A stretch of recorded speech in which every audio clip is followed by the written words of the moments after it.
Pertemuan ke-8 ini materi yang atau tema yang akan kita angkat adalah pelibatan masyarakat dalam proses pemanfaatan ruang. Minggu lalu atau pertemuan sebelumnya kita sudah berdiskusi terkait dengan regulasi yang menceritakan atau yang di dalamnya itu menjelaskan tentang penataan ruang ya teman-teman. Tapi regulasi tersebut digabungkan dengan sebuah regulasi baru yang mungkin familiar di telinga teman-teman, yaitu Undang-Undang tentang Cipta Kerja ya tahun 2020. Nah, ini pada slide selanjutnya ini adalah menggambarkan tentang kira-kira regulasi apa saja sih yang berkaitan dengan pelibatan masyarakat dalam pemanfaatan ruang. Yang pertama, jelas ya, yang seperti kita diskusikan minggu lalu, yaitu Undang-Undang Republik Indonesia Nomor 11 Tahun 2020 tentang Cipta Kerja. Memang kalau orang yang nggak familiar dengan isu penataan ruang, Undang-Undang Cipta Kerja ini nggak terlalu dikaitkan gitu ya, atau dia fokusnya mungkin biasanya di isu-isu ketenaga kerjaannya ya, karena kan namanya saja Cipta Kerja gitu ya. Tapi sebenarnya di dalamnya itu nggak hanya berbicara penciptaan atau menciptakan lapangan pekerjaan saja, tetapi di dalamnya ada juga isu tentang penataan ruang. Bahkan regulasi sebelumnya ya yang tahun 2007 tentang penataan ruang itu digantikan oleh regulasi ini. Nah, ini menarik kalau teman-teman baca. Kemarin sih saya sudah menyarankan teman-teman coba bandingkan ya, tapi sepertinya di rangkuman tidak ada yang membandingkan. Jadi coba kita ulas lah terkait dengan salah satu item saja ya. Ini kan kita berbicara penataan ruang. Di dalam penataan ruang itu ada pelibatan masyarakat, ada penataan ruang pesisir, penataan ruang udara, ruang daratan gitu ya, banyak hal lah ya. Tetapi salah satunya saja yang ingin saya tekankan yaitu pelibatan masyarakat. Seperti minggu lalu juga saya sampaikan bahwasannya hierarki peraturan di Indonesia itu ada yang paling tinggi adalah undang-undang, kemudian turun ke peraturan pemerintah, turun ke peraturan menteri, kemudian turun ke peraturan gubernur, peraturan bupati, wali kota gitu ya teman-teman.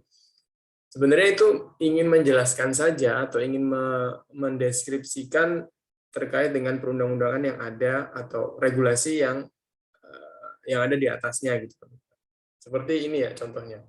Undang-Undang Republik Indonesia ini tentang Cipta Kerja itu kemudian spesifik dijelaskan untuk yang tema pelibatan masyarakat itu adalah peraturan pemerintah Republik Indonesia nomor 68 tahun 2010 tentang bentuk dan tata cara peran masyarakat dalam penataan ruang. Kalau memang teman-teman tertarik, PR-nya teman-teman adalah coba cari regulasi tersebut, kemudian baca ya. Kalau memang teman-teman tertarik untuk menjadi praktisi di bidang penataan ruang, saya pikir hal ini perlu dipelajari dan dipahami di luar kepala. Kemudian yang kedua, Permendagri nomor 4 tahun 2019 tentang tata cara dan peran serta masyarakat dalam perencanaan tata ruang di daerah. Tadi dia ngomong tentang bentuk dan tata cara, yang sekarang tata cara dan peran ya. Nanti kita lihat nih hubungan antara undang-undang, peraturan pemerintah sampai ke Permendagri. Ada benang merahnya sehingga kenapa yang saya bilang ada hierarki peraturan atau hierarki regulasi, dan semakin bawah itu nanti akan menjelaskan regulasi-regulasi yang ada di atasnya. Ya, ini Undang-Undang Republik Indonesia nomor 11 tahun 2020 tentang Cipta Kerja, teman-teman. Yang sebelah kiri ini yang 2007 tentang penataan ruang, yang sebelah kanan ini tentang Cipta Kerja. Ada satu perbedaan pasal ya. Perbedaan ayat. Di ayat 3 di sini sebenarnya dia bilang masyarakat sebagaimana dimaksud pada ayat 1 dan ayat 2 terdiri atas perseorangan dan pelaku usaha. Nah, ini teman-teman refleksikan lagi ya. Kenapa sih harus Cipta Kerja? Kenapa kok ada Undang-Undang Cipta Kerja? Ayat ini sebenarnya bisa menjelaskan itu. yang sebelumnya biasanya hanya berbicara perseorangan gitu ya, atau mungkin lembaga khusus gitu, tapi sekarang ada juga pelaku usaha. Karena memang Cipta Kerja ini regulasi yang komprehensif lah, meskipun banyak perdebatan di dalamnya. Ada sekitar mungkin 5 atau 6 bahkan lebih perundang-undangan yang digabungkan gitu ya, menjadi satu perundang-undangan gitu. Kemudian ada tambal sulam di beberapa ayat-ayat ataupun pasal-pasal dalam perundang-undangan tersebut. Itu menjadikan ada beberapa penyesuaian. Salah satunya yang teman-teman lihat di ayat 3 ini, yaitu selain kita berbicara perseorangan juga berbicara pelaku usaha. Oke, terlepas dari itu, yang akan saya bahas itu sebenarnya di ayat kedua, teman-teman. Coba teman-teman lihat, nggak ada perubahan signifikan ya di dua regulasi ini, baik di regulasi tentang penataan ruang ataupun Cipta Kerja. Sama-sama ada 3 peran masyarakat dalam penataan ruang, teman-teman. Penataan ruang itu, peran masyarakat adalah partisipasi dalam penyusunan rencana tata ruang. Kemudian partisipasi dalam pemanfaatan ruang dan partisipasi dalam pengendalian pemanfaatan ruang. Ada 3 hal yang jadi peran masyarakat dalam penataan ruang, teman-teman. Mudah sih sebenarnya menganalogikannya. Yang pertama menyusun, kemudian memanfaatkan, dan pengendalian. Ya bahasanya mungkin rencana kerja, kalau bahasa kita ya biasanya dibuat dulu rencana kerjanya, kemudian implementasinya, terakhir monitoring dan evaluasi. Sebenarnya sama ya konsepnya dengan yang familiar kita dengar, tetapi menggunakan diksi yang berbeda sih dalam konteks perundangan-undangan ini. Perundang-undangan ini menggunakan istilah penyusunan rencana tata ruang, pemanfaatan ruang, dan pengendalian pemanfaatan ruang. Ya, seperti yang saya sampaikan sebelumnya, regulasi yang ada di Indonesia itu semakin ke bawah, itu berarti atau semakin rendah, itu akan menjelaskan regulasi-regulasi yang ada di atasnya. Sama seperti Al-Quran ya, ini analoginya gini teman-teman. Al-Quran itu kan nanti kalau teman-teman lihat mungkin ada banyak tafsirannya. Nah, Nabi Muhammad dengan hadisnya, kemudian sahabat ya menanyakan penjelasan dari ayat-ayat di undang-undang, kemudian Nabi menjelaskan gitu ya menjadi hadis gitu. Nah, sampai ke para ulama melihat atau menafsirkan ayat-ayat yang ada di Al-Quran. Sama dengan perundang-undangan sebenarnya konteksnya ya, tapi saya tidak menggambarkan itu menjadi sebuah kesamaan, tapi saya ingin menganalogikan bahwasannya undang-undang itu harus dijabarkan oleh peraturan-peraturan di bawahnya.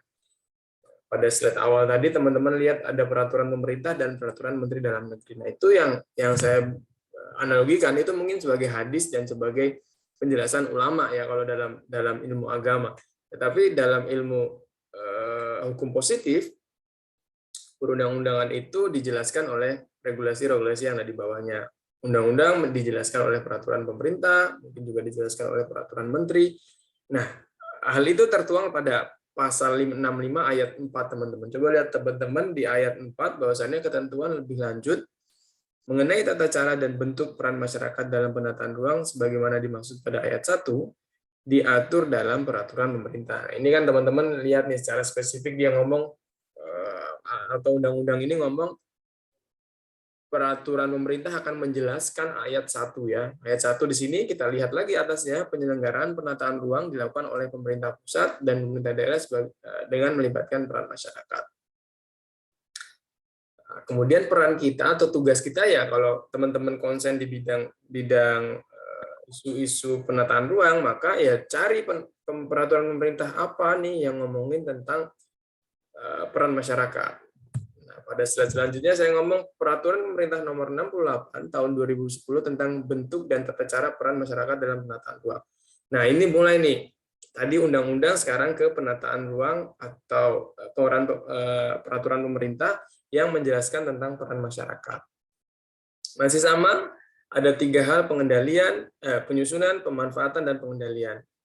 Ini penjelasannya teman-teman, ada peran masyarakat dalam perencanaan tata ruang, peran masyarakat dalam pemanfaatan ruang, dan peran masyarakat dalam pengendalian pemanfaatan ruang.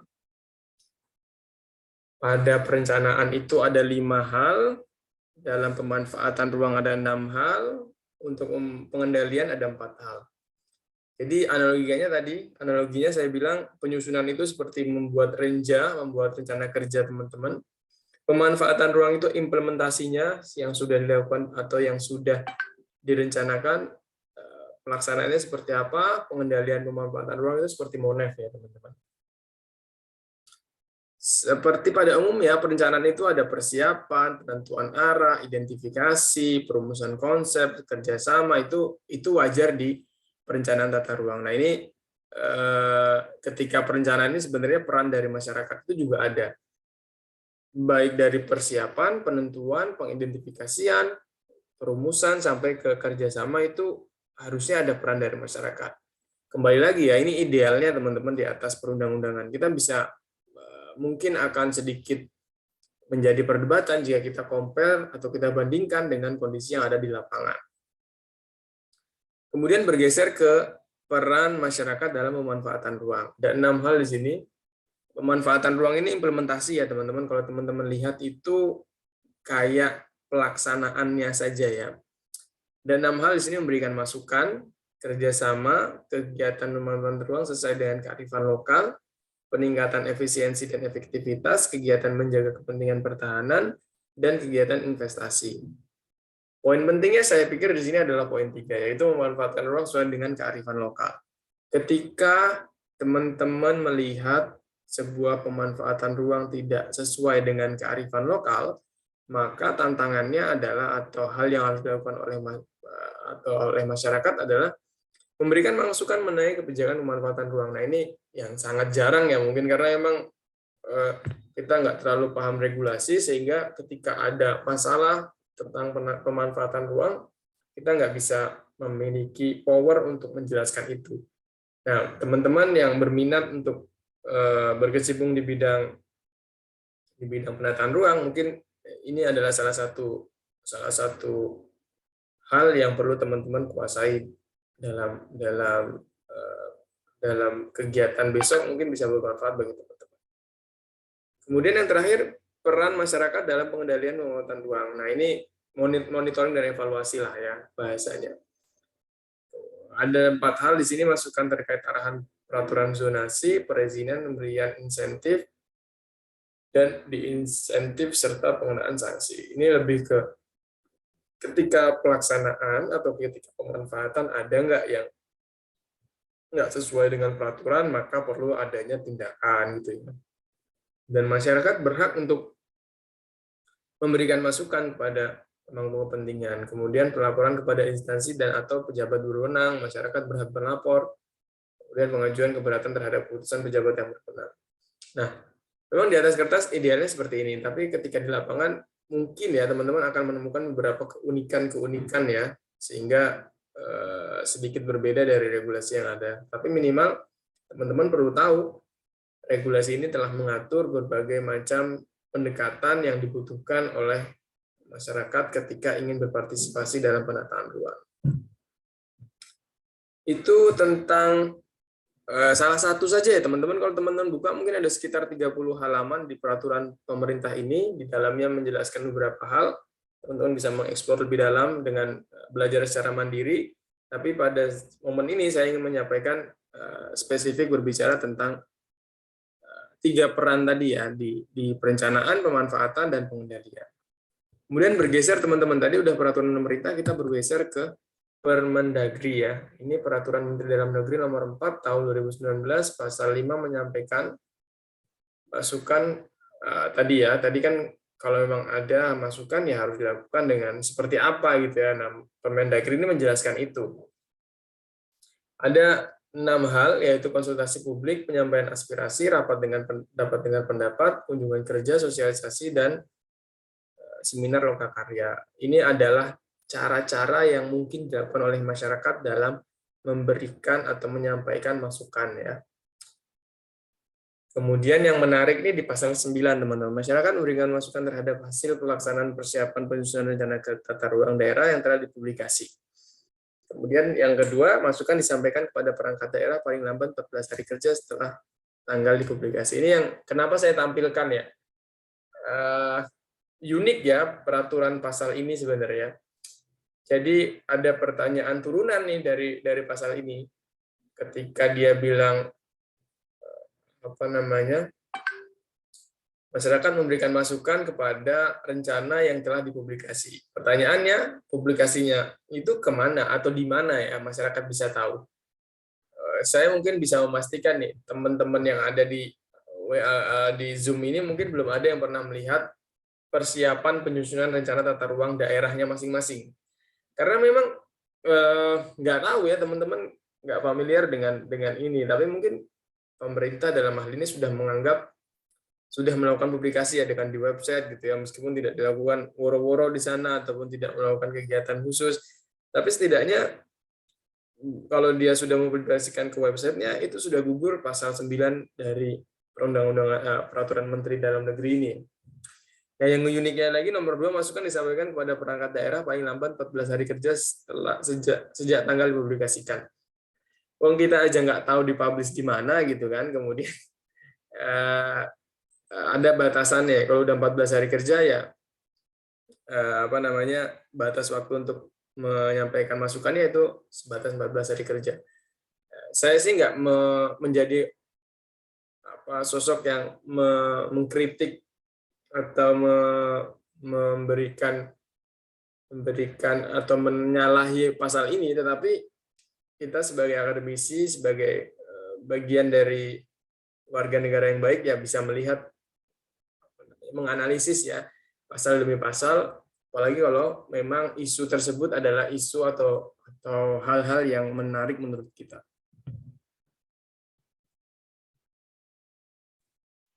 Oke, ini terakhir teman-teman, ada 2 artikel yang mungkin teman-teman bisa pelajari. Yang pertama ini judulnya Implikasi Undang-Undang Cipta Kerja terhadap kewenangan pemerintah daerah dalam pelaksanaan penataan ruang nasional dan penyelenggaraan penataan ruang. Baru artikel ini teman-teman ingin ingin membandingkan antara UU Cipta Kerja dengan kewenangan pemerintah daerah. Nah, hasilnya apa? Kurang lebih hasilnya pemerintah daerah tidak memiliki wewenang besar ya, karena memang telah diberikan kepada pemerintah pusat gitu ya. Sehingga diharapkan dengan adanya peran pemerintah pusat dalam mengatur itu, jadi dinamika atau perubahan-perubahan itu akan semakin cepat tanpa ada birokrasi atau tanpa terlalu panjang birokrasinya. Itu harapannya. Tetapi kan kita bisa juga melihat bahwasannya kalau memang orang pusat yang ngurus, jangan-jangan nanti ada main mata di pusat gitu ya, saking jauhnya dengan daerah, dan khawatirnya nanti tadi ketika pemanfaatan tidak menekankan atau tidak mendepankan kearifan lokal gitu. Itu kan mungkin saja terjadi. Makanya mungkin kalau memang teman-teman tertarik bisa dibaca kembali artikel ini secara utuh. Kemudian kalau memang ada yang bisa diangkat atau isu yang bisa dikembangkan, teman-teman bisa melakukan itu. Kemudian artikel kedua, partisipasi masyarakat dalam perencanaan tata ruang daerah untuk pembangunan wilayah Kota Padang. Ini kasus ya, di Kota Padang, sebuah rencana atau partisipasi masyarakatnya seperti apa. Artikel ini sih ngomong penting partisipasi, penting melibatkan perguruan tinggi, melibatkan lembaga swadaya, meningkatkan tokoh masyarakat gitu ya. Terus dia juga menyampaikan penting dengan catatan perlu adanya strategi peningkatan ya, dengan meningkatkan kesadaran, advokasi kebijakan, pengembangan institusi, dan pengembangan kapasitas.